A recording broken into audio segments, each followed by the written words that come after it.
এ যেন অবাক কাণ্ড। বাংলাদেশের পশুর হাটে, কুরবানির পশুর হাটগুলোতে একের পর এক ভাইরাল হতে চলেছে বিভিন্ন ব্যক্তিবর্গের নামের রূপে। মহিষ, গরু, এগুলো ডোনাল্ড ট্রাম্প এবং শেষ পর্যন্ত নরেন্দ্র মোদীর নামে নামকরণ হয় পশুটির। এখন জানা যাক নরেন্দ্র মোদীর সঙ্গে কোন মিলটি পাওয়া যায়। এই পশুটির দাড়ি, চেহারা, চোখের ধরন এবং মুখের ধরন হিসেবে নরেন্দ্র মোদীর সঙ্গে পুরোটাই মিল পাওয়া যায়।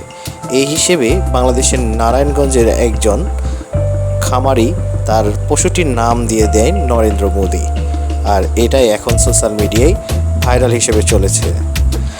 কিছুদিন আগেই ভাইরালকৃত ছিল ডোনাল্ড ট্রাম্প, যে হুবহুব ডোনাল্ড ট্রাম্পের সঙ্গে মিল ছিল। এখন তার পরবর্তীতে আর একটা ভাইরাল প্রাপ্ত নরেন্দ্র মোদী, তার চেহারা, দাড়ি এবং অন্যান্য চেহারার সঙ্গে মিল থাকার কারণে নরেন্দ্র মোদী নামে এই পশুটি নামকরণ করা হয়।